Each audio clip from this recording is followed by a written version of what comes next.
بالکل ایک بھی اہل سنت کا امام اور اہل حدیث کا نہیں جو رحمۃ اللہ علیہ کا کدھر آپ جا رہے ہیں؟ خدا کے لیے توبہ کریں. یہ شیعوں کی ضد میں آپ نے کہاں سے من گھڑت باتیں نکالی؟ اور اس کا حال دیکھیں جس کی رحمۃ اللہ علیہ لیے پھرتے ہیں وہ محمود احمد عرفی. اب بات چل گئی دکھاؤں کہ صحیح بخاری اور صحیح مسلم میں ہے کہ حضرت حسین رضی کا سر کاٹ کر ابن زیاد کے سامنے پیش کیا گیا, اس نے چھڑیاں ماری اور حضرت انس رضی نے کہا اللہ کے بندے توبہ کر. یہاں تو میں نے حضور کو بہت سے دیتے دیکھا. اب ان لوگوں نے کیا دیا, ذکر نہیں کیا کہ بخاری کہتے نہیں یہ افسانہ ہے, شیعوں نے گراؤ سر کاٹا, کوئی سر نہیں کاٹا گیا. اب صحیح بخاری یا صحیح مسلم ترمذی شریف میں دیں کاٹا گیا, بعد میں اسی ابن زیاد کا بھی کاٹا گیا اور اسی محل میں آیا. اور امام ترمذی صحیح سند سے لکھتے ہیں کہ سانپ آیا 3 مرتبہ اس کے نتھنوں میں گھسا اور پھر چلا گیا. لوگ توبہ توبہ کرتے کہ اس ظالم فاسق کو یہ بدلہ ملا. اور وہاں امام مبارک پوری رحمۃ اللہ علیہ فرماتے ہیں یہ انہیں دنیا میں ملا ولا عذاب الآخرت اشد, اور آخرت کا عذاب ہی باقی. کوئی اہل حدیثوں کا پڑھیں خدا کے بندو, چھوڑیں یہ چھوکرے جو اٹھ کھڑے ہوئے ہیں فیض عالم کے لیے پھر دیں. یعنی صحیح بخاری کا انکار کر دی, سر کاٹنے کا صحیح بخاری میں ہے, یہ سبائیوں کی باتیں نہیں ہیں. جو حقیقت مذہب شیعہ لکھی ہے جاہل اتنا تھا, اس میں لکھا کہ امام مسلم نے بھی شیعوں کے ساتھ بڑا احسان کیا نیکی کہ اپنی صحیح میں لکھ گئے کہ خلافت 30 سال ہے, اس کے بعد ظالم بادشاہ ہے. یہ بڑی نیکی کی انہوں نے شیعوں کے ساتھ, ان کو ہتھیار دے گا. میں جو لاتا اس کا کہتا یار یہ حدیث جو ہے اس کو بعد میں دیکھیں صحیح ہے یا نہیں ہے. اس کا بھائی امام مسلم غریب نے کب یہ لکھی, غریب نے کب یہ لکھی؟ اس جاہل کو یہ بھی نہیں پتا کہ یہ صحیح مسلم میں ہے ہی نہیں. بیچارے مسلم نے یہ قصور نہیں کیا. ایسوں کی کتابیں لیے پھرتے ہو, یہ سارا کچھ اسی سے نقل کیا بچے نے, پڑھی ہوئے نشان لگے ہوئے. خدا کے لیے وہ کتاب لے کر آ جائے میرے پاس, میں اصل کتابیں نکال کے دکھاؤں, آپ خود توبہ کریں. ادھر سے کاٹ لیا ادھر سے کاٹ لیا, کسی نے وہ کچھ نہیں لکھا جو اس نے لکھا. بالکل جھوٹ بول دو, وہ بھی کچھ نہیں لکھ سکتا تھا, جاہل تھا. لکھا تو محمود احمد عباسی نے, جو حضور وہ کہتا تھا کہ وہ قرآن ان کی تصنیف ہے. مرتد تھا, ملحد, کہتا تھا کوئی وہی پیغمبر خدا کی تصنیف. جمعہ نہیں پڑھتا تھا, نماز نہیں پڑھتا تھا. وہ مولانا عبدالرشید نعمانی دیوبندی لکھتے, میں جاتا تھا مردود کے پاس, بے دین تھا, چینی سفارت خانے میں وہ ملازم تھا, شوشہ چھوڑا کہ حسین باغی اور یزید رحمۃ اللہ علیہ تھا, یہ دیوانے ہو گئے. کچھ شیعوں کی بے وقوفیاں تھیں, لوگ تنگ آئے تھے, انہوں نے کہا واہ مزے کی بات مل گئی, اب ان کو ستانے کے لیے ٹھیک ہے حسین. اور مولانا عبدالرشید نعمانی کہتے ہیں تمہاری یہ کتابیں پڑھ کر کوئی شیعہ اہل سنت ہوا ایک بھی نہیں. یہی کتابیں اسٹیجوں پر دکھا کر انہوں نے لوگوں کو شیعت کی طرف کر لیا کہ یار ان کا پردہ سنیوں کا کھل گیا, یہ امام حسین کو نہیں مانتے. الٹا اپنی بدنامی کرا لی, کچھ نہیں ملا, اپنے عقیدے خراب کر لیے. حالانکہ ہم حضرت ابوبکر علی عمر عثمان کی طرح علی کو بھی مانتے تھے, حسین رضی اللہ کا مانتے تھے. ایسی بدماشی پھیلائی, نہ حدیثوں کی طرف آتے ہیں, رسالے لیے پھرتے ہیں کہ فیض عالم نے لکھا یہ, اور رسالے بیٹا جس نے بھی لکھا آ جائے میرا بچہ, وہ کتاب ہاتھ میں لے لے, نکال دیں گے کتاب مجن سے انہیں حوالے دی. اب تہذیب التہذیب امام حیدر کی 12 جلدوں میں راویوں پر یزید بن معاویہ کا نکالیں, سند دے کر ایک ایک راوی پر لکھا کہ ثقہ. حضرت عمر بن عبدالعزیز جو خود مروان کا پوتا مگر خلیفہ راشد تھا, اس کے سامنے ایک شخص نے کہا یا امیر المومنین یزید, آپ تو ایسی باتیں کر دینا. حضرت عمر بن عبدالعزیز نے کہا اس کو 20 کوڑے لگواؤ. اگر یزید مسلمانوں کا امیر المومنین تو اسلام پر سلام ہی ہے, ایسے لوگ مسلمانوں کے امیر بن جاتے. حضرت عثمان رضی اللہ کے قاتلوں کو سزا کیوں نہ دی گئی جبکہ اس وقت حکومت حضرت علی رضی اللہ کی؟ بہت اچھی بات ہے, یہی زہر پھیلایا ہوا نا, جو ہے ہر جگہ یہی کہہ رہا کہ علی, اس سے پتہ چلتا ہے نا کہ پھر صاف کہہ دو کہ علی تو مجرم ہی تھا, وہ ان قاتلوں کے ساتھ ہی تھا. بات چھپاتے کیوں؟ اندر تمہارے جو خبث ہے اس کو ننگا کرو. پھر علی تمہارا کون سا خلیفہ اور وہ صحابی رسول کیا ہے جو قاتلوں کا ساتھی تھا؟ تو بات کیا تھی؟ حضرت عثمان رضی اللہ کے قاتل جو تھے نا, ان کے بارے میں مسئلہ بہت پیچیدہ تھا. لوگ تو بیٹھے نا جیسے قاتل ہے سامنے مار دو اس کو. قاتل ایک نہیں تھا, وہ بغاوت ہوئی تھی. ہر علاقے میں لاکھوں لوگ تھے جو کھڑے ہو گئے تھے. بصرہ بھرا ہوا تھا, کوفہ, مصر, شام, سارے تو حضرت عثمان کے خلاف اٹھ کھڑے ہوئے تھے. اگر اتنی سرسری بات ہوتی, مدینہ میں مارا گیا, کربلا نہیں کہ جنگل ہے اور ایک بے اختیار آدمی خلیفہ ہے, 40,000 فوج ہے اس کے پاس مدینہ میں انصار اور مہاجرین کی. یہ جو کہتے ہیں حضرت حسین حق پر ہوتے صحابی نہ اٹھتے, اس وقت تو 5-10 سے زندہ بوڑھے, جب 40,000 مدینہ میں تھے انہوں نے کیوں نہیں بچایا؟ اور کیوں جنازے میں نہیں گئے؟ اگر کو بس کر دیے تھے 600 نے تو صحابہ کیا رہے؟ پھر دو تعریفیں کرتے ہو, دنیا اٹھتے تھے, 600 نے ڈوا رہی ہے. اور اگر کو وہ ناراض تھے تو بات تو خراب ہو گئی پھر کہ وہ سارے حضرت عثمان سے ناراض تھے. بات ایسی تھی کہ حضرت عثمان کے گورنروں نے غلط کام کیے تھے, حضرت عثمان رضی اللہ عنہ پر کسی کو اعتراض نہیں تھا. وہ گھیرنے والے بھی آپ خدا کے لیے پتہ کریں بہت بڑے صحابی ہیں, کوئی مفسد نہیں تھے شرارتی, وہ بیت رضوان والے تھے. میں اگر حدیث کی کتابیں اور سیرت کی نہ دیکھتا اسی چکر میں پڑے رہتے کہ شرارتی آ گئے. شرارتی نہیں تھے. عبد الرحمن بن عدیس رضی اللہ تعالیٰ عنہ خود بیت رضوان میں شریک تھے جو مصر کو اکٹھا کر کے لائے تھے. جنہوں نے ممبر سے حضرت عثمان رضی اللہ کو اتارا اور چھڑی توڑی تھی وہ حضرت جہدہ غفاری تھے, وہ بھی بیت رضوان میں شریک تھے. کوئی شرارتی نہیں تھے اور نہ ان کی کوئی بات غلط تھی, ساری امت ان کے ساتھ تھی. تبھی اسی صحابہ اور انصار نے کوئی مدد نہیں کی. وہ کہ بات ٹھیک کرتے کہ کیوں آپ نے حضرت ابوبکر عمر کے زمانے کے لوگ ہٹائے, یہ کیوں ٹھوکریں مسلط کی ہیں. ولید بن عقبہ کو کر دیا کوفہ میں, صحیح مسلم دیکھے شراب میں نماز پڑھائی اور کہنے لگا اور پڑھنی, بے ہوش. پھر کوڑے مارنے پڑے. انہوں نے کہا سعد بن ابی وقاص کو کیوں معذور کیا. جب حضرت عثمان نے یہ تقریر فرمائی کہ میں نے کنواں خرید کر دیا, میں نے مسجد میں اب آگے جو انہوں نے کہا صحابی تھے وہ کوئی نہیں بیان کرتا. انہوں نے کب کہا کہ آپ نے یہ چیزیں نہیں کی؟ جواب میں انہوں نے کہا ہم مانتے ہیں کہ یہ سب کچھ آپ نے کیا ہے, مگر اس کا یہ معنی تھوڑی تھا کہ آپ حکومت کا نظام ان ٹھوکروں کے حوالے کر دیں. وہ پرانے صحابی کیوں ہٹائے؟ صرف ایک بات پر وہ ہوتے تھے کہ وہی لگاؤ جو ابوبکر, نہ کوئی سبائی نہ کوئی شرارتی, کچھ نہیں تھا. اسی لیے لوگوں نے آپ کی مدد نہ کی. اور قاتل جو تھے جب بغاوت ہوتی نا بیٹا, اب شریعت میں دو مسئلے ہیں. یہ باغی بغاوت کے زمانے میں قتل کر دے, مال لوٹ لے, برباد کر دے. بغاوت چھوڑ دینے کے بعد جب وہ سرنڈر کر دے اس کے خلاف کوئی کیس نہیں ہوتا. مگر اس مسئلے کو علی سمجھتا تھا, لوگوں کو کیا سمجھائے؟ لوگوں کو تو یہ قتل ہو گیا, قتل ہوا. قتل عام بندہ کرے کسی کو, میں آپ کو ماروں, قصاص ہے. بغاوت ہو جائے, سارے صحابہ کا بغاوت کے دوران وہ لوگوں کے مال لوٹ لیں, انگنت لوگ مارے جائیں. یہ جیسے کافر حربی کلمہ پڑھ لے, پچھلے سارے معاملے ختم.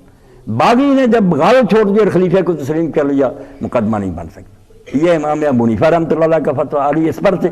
اور امام شافعی کا کہ قصاص تو بنتا تھا مگر قصاص کو خلیفہ ملتوی کر سکتا. اگر قصاص لینے سے ہنگامہ اور بڑھتا ہو اور فساد بڑھتا, جیسے حضرت جریر نے جب آ کر کہا کہ حضرت معاویہ کہتے ہیں قاتل ہمارے حوالے کرو, تو آپ نے فرمایا قاتل اٹھ کھڑے ہو. جب 20,000 آدمی اٹھ کھڑا ہوا اور تلواریں لہرا دی, کیا ہو قصاص لو, آپ نے کہا لے لو قصاص جو لے سکتا. طلحہ اور زبیر حضرت عائشہ بصرے گئے اور وہاں لوگوں کو قتل کرنا شروع کیا. جب اصل قاتل آیا جو سرگنا تھا ذوالخویسرہ, صحابی تھا وہ بھی, یہ ٹھنڈے ہو گئے. ان کا قبیلہ آ گیا مقابلے میں, کیا ہو قصاص لو. تو حضرت جریر نے لکھا کہ اب لو نا قصاص ہے, اٹھے جو تھے قصاص ذوالخویسرہ کو لو قصاص. اور اگر کہتے قبیلہ آ گیا تو میری طرف نہیں دیکھتے کہ پوری سلطنت باغی ہوئی ہوئی اور حضرت عثمان کے خلاف, کس سے میں قصاص ہوں. تو لوگ اگر صحیح حالات کو پڑھیں اور اماموں کی کتابیں اور فقہ بھی پتہ چلے کہ وہ سرسری معاملہ نہیں تھا, کوئی قتل ہو گیا قاتل سامنے تو دے دو ان کو قصاص کے لیے. وہ بغاوت ہوئی تھی. بغاوت کا قانون پہلے پڑھ لیں کہ باغیوں سے قصاص لیا جاتا. اس طرح تو اگر باغی یہ سمجھے کہ ہماری جان ہی نہیں حکومت چھوڑے گی, وہ کیوں ہتھیار ڈالیں گے, مر جائیں گے, مانیں گے نہیں. ان کے لیے یہی کافی ہے کہ کافر جو ہے اسلام لے آئے, پچھلے جرم معاف, باغی بغاوت چھوڑ دے, حکومت کو تسلیم کر دے, کوئی کیس اس کے خلاف پٹ اپ نہیں ہوتا. یہ حدیث اور فقہ کتابیں پڑھاؤں گا, جب آپ تفصیل سے سمجھیں گے. یہ شوشے جو چھوڑے ہوئے ہیں نا, یہ زہر دماغوں سے نکالیں. خدا کے لیے حضرت علی چوتھا خلیفہ ہے, ہم اس کو اہل سنت اور اہل حدیث امام مانتے ہیں, خلیفہ بڑا. اگر یہ شوشے رہے دماغوں میں کیا عزت ہوگی اس کی. یہی انہوں نے کیا محمود عباسی اور فیض عالم نے. بلکہ فیض عالم نے تو رسالہ لکھ دیا کہ علی چوتھا خلیفہ بھی نہیں ہے. یہ ہے پھیلا رہا ہے یار حدیثوں میں. توبہ توبہ توبہ, کون سا دین ہے یہ. فیض عالم صدیقی, عظیم الدین صدیقی اور محمود عباسی امام غزالی کے اس بات پر بہت زور دیتے ہیں کہ یزید رحمۃ اللہ علیہ اس کی وضاحت فرما دیں. کوئی امام غزالی یہ نہیں کہتا. امام غزالی کا تو کہنا یہ ہے کہ جس آدمی کا کفر پر مرنا ہمارے ثابت نہیں, وہ تو کافروں کے لیے بھی کہتے ہیں کہ جو ہندو سکھ عیسائی مرتے ہیں کسی کو لعنت نہ کرو نہ برا کرو, ہمیں کیا پتا کہ اس کا انجام کیا. وہ امام صوفی ہیں, وہ کہتے ہیں بس جو کافر پکے ہیں نا, جن کا قرآن و حدیث میں ذکر ہے کہ یہ کافر مرے ہیں, صرف ان کو کہو, باقی کافروں کو بھی نہ کہو. یہ ان کا خیال ہے.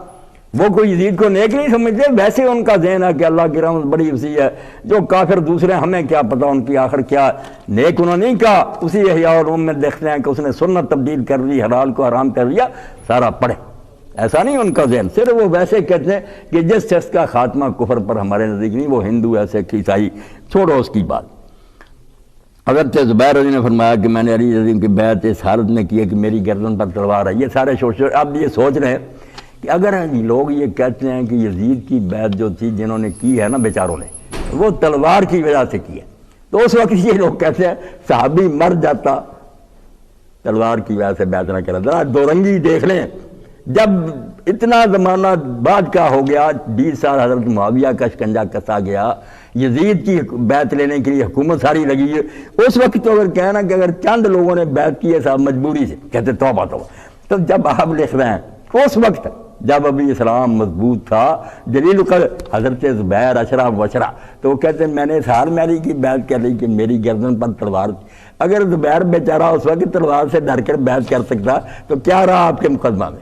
پھر یزید کی بیعت بھی جنہوں نے کی ہے مجبوری سے کی. اگر زبیر رضی اللہ کر سکتے ہیں تلوار گردن پر، ہے جھوٹ، بالکل غلط ہے. انہوں نے اپنی خوشی سے کی تھی، حضرت طلحہ نے خوشی سے کی تھی، کوئی تلوار ان پر نہیں تھی. سب سے پہلے بیعت کرنے والے وہی تھے. اور زبیر تو وہ ہیں جو حضرت علی کی بیعت اس وقت بھی کرنا چاہتے تھے جب حضرت ابوبکر کی پھوپھی کے بیٹے تھے. یہ تو اس وقت نہیں مانتے تھے کہ کون ہے ابوبکر، میں بیعت کروں گا علی کی، اس سے بڑھ کر کوئی مجھے پیارا نہیں. تو زبیر بیچارے نے کیوں تلوار کے ڈر سے کرنی تھی؟ کوئی بات بالکل. ہاں اور کوئی ہے ایک آدھا سوال تو کر لیں، بس دعا کریں. بس دعائیں میری زیادہ غضنف اللہ صاحب کے جنہوں نے بڑی جرت سے کام لیا، ورنہ لوگ کہتے ہیں نہ اہل بیعت کی بات نہ کرو. میں نے کہا ٹھیک ہے، دین سے یہ حصہ نکال دو، یہ آتے ہیں حدیثیں جو ختم کرو. جی گزارش ہے کہ سورہ یاسین میں آتا ہے کالا یا لیت قومی یعلمون، ہاں بما غفر لی ربی وجعل. جی کی لدخل الجنہ، جنت میں داخل ہو جائیں. جی کالا یا لیت قومی یعلمون، تو وہ مرنے کے بعد ہی جنت میں چلا گیا. تو ایسا ہے کہ عالم برزخ آتا ہے، عالم دنیا سے، پھر عالم برزخ کے بعد عالم حشر آتا ہے، پھر کہیں جنت میں جانا ہوتا ہے، اللہ کے سامنے دربار میں حاضری اور میزان اور یہ وہ سارا کچھ پلانگ کے چلا گیا. یہ بڑا اچھا سوال بھائی صاحب نے کیا کہ قرآن مجید میں آتا ہے کہ وہ سورہ یاسین میں جو وہ مومن تھا جب اس کو قتل کر دیا گیا تو اللہ کی طرف سے حکم ہوا جنت میں داخل ہو جا، تو اس نے کہا کاش میری قوم کو. تو یہ کہتے ہیں کہ قیامت کے دن حساب ہوگا، پھر وہاں جنت دوزخ میں جائیں گے. یہ ڈائریکٹ کیسے جنت میں چلا گیا؟ تو بات اصل میں اس وجہ سے پیدا ہوئی کہ لوگ جنت کو وہی جنت الفردوس سمجھ بیٹھتے ہیں نا، کہ باغ ایک ہی ہے جو جنت الفردوس، جنت الخلد وہ نہیں ہے. یہ برزخ میں بھی جنت اور نار ہے، اس میں بھی جنت بھی، جیسے فرمایا قبر و روضہ تم میں ریاض الجنہ، کہ قبر جنت کی کیاریوں سے ایک کیاری ہے یا دوزخ کے گڑوں میں سے ایک گڑھ. اس لیے وہ جو ہے نا جنت جو آخری ہے وہ میرے بھائی بالکل سچی بات ہے. قیامت کے دن حساب کتاب کے بعد لوگ جائیں گے، نبی ولی شہید سارے. مگر اب بھی جو لوگ ہیں نا مرنے کے بعد یا باغ میں چلے جاتے ہیں، خوشبوئیں اور راحت سے جنت کی ہوائیں آتی ہیں، یا وہ بنصیب دوزخ کی ان کو باب پہنچی. یہاں بھی جنت دوزخ ہے.